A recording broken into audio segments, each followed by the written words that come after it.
Assalamualaikum warahmatullahi wabarakatuh. Pernahkah Anda bertanya-tanya, apa sih sebenarnya makna harta dalam hidup kita? Apakah harta semata-mata materi yang kita kumpulkan? Atau ada dimensi yang lebih dalam yang perlu kita pahami?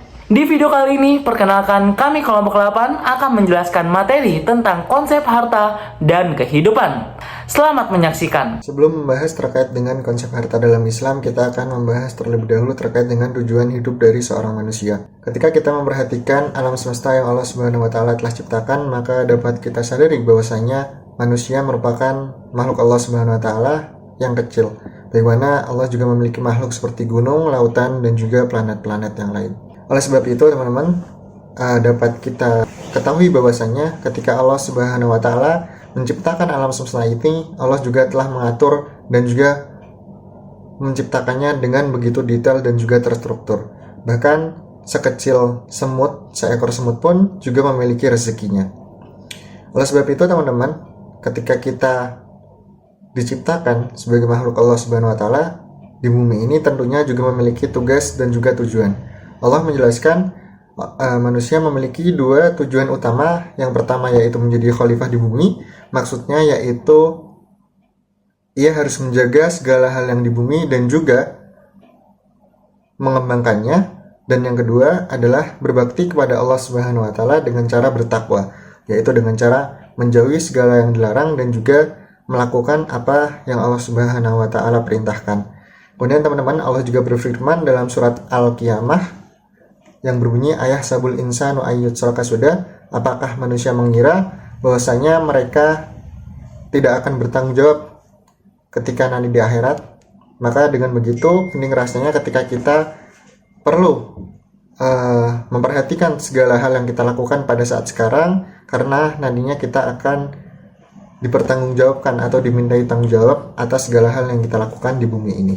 Selanjutnya, saya akan membahas mengenai konsep harta kekayaan, di mana harta kekayaan merupakan kebutuhan fundamental bagi semua manusia yang memiliki kegunaan untuk memenuhi berbagai aspek kehidupan seperti makanan, tempat tinggal, pendidikan, dan kesehatan. Dalam pandangan masyarakat umum, kepemilikan harta seringkali dianggap sebagai indikator keberhasilan. Namun, dalam perspektif Islam, harta bukanlah milik mutlak manusia. Allah adalah pemilik sejati dari segala sesuatu. Manusia hanya diberi amanah untuk mengelola dan memanfaatkan harta tersebut. Islam juga mengajarkan bahwa rezeki merupakan hak untuk Allah, dan manusia harus berusaha untuk mencapainya melalui cara yang sesuai dengan syarat seperti takwa, bersyukur, sedekah, usaha, zikir, istighfar, dan silaturahmi. Setiap tindakan ini diyakini dapat membuka pintu rezeki dan mendatangkan keberkahan. Dengan memahami konsep ini, umat Islam diharapkan dapat mengelola harta kekayaan dengan bijak dan bertanggung jawab sesuai dengan ajaran agama. Selanjutnya, penggunaan harta kekayaan. Penggunaan harta kekayaan yang merupakan karunia dari Allah yang digunakan sebaik-baiknya untuk berjuang pada jalan Allah. Di antara lain, membantu fakir miskin, membantu anak yatim, membantu kemaslahatan umat, dan yang lain-lain. Atau bisa juga digunakan untuk aktivitas berjuang di jalan Allah, di antara lain pendidikan, ekonomi, teknologi, dan yang lain-lain. Aktivitas berjuang tidak semata-mata dalam penyebaran agama, namun juga sebagai media dakwah yang mengacu pada aturan-aturan dalam Al-Quran dan hadis yang berdapat pada surat Al-Hujurat ayat 15, ada ayat As-Saff ayat 11, dan masih banyak lagi. Batasan harta kekayaan. Harta kekayaan yang merupakan karunia dari Allah dan penggunaannya tidak boleh melebihi batas atau pemborosan dari setiap seorang umat, yang telah disebutkan dalam Al-Quran surat Al-Baqarah ayat 109 yang menyebutkan, dan pergilah pada jalan Allah orang-orang yang melampaui batas. Karena tindakan perbodosan sebetulnya mencerminkan orang yang tidak bersyukur, sombong, dan khawatir tidak ada pertolongan Allah Subhanahu wa Ta'ala.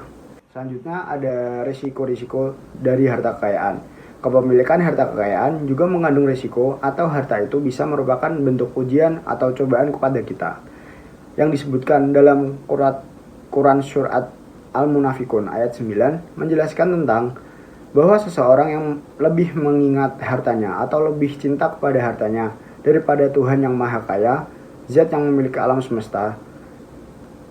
Islam tidak melarang seseorang memiliki harta yang banyak, namun Islam menggarisbawahi sikap seseorang mencintai hartanya yang melebihi cintanya pada Tuhan itu tidaklah baik. Pemahaman rezeki, terutama terkait perolehan rezeki yang dimana selama ini antara orang satu dengan orang lain itu sangat berbeda. Namun secara garis besar terdapat dua kelompok, yaitu kelompok pertama yang punya pemahaman bahwa untuk memperoleh rezeki harus melalui bekerja. Jadi semakin giat orang bekerja, maka rezeki yang diperoleh akan semakin besar. Nah, ada juga kelompok yang memahami bahwa tiap-tiap orang mempunyai bagian rezekinya masing-masing, yang apabila bagian rezekinya sedikit, namun orang itu bekerja keras, maka bekerja keras apapun seorang tersebut, maka rezeki yang diperoleh jumlahnya juga tidak akan banyak. Orang yang sepaham dengan konsep ini mempunyai pemahaman bahwa pekerjaan itu bersifat sebagai pintu membuka rezeki. Nah, terdapat pada Quran surat An-Nahl ayat 90 yang dimana sesungguhnya Allah menyuruh kamu berlaku adil dan berbuat kebajikan, memberi kepada kamu kerabat dan selanjutnya.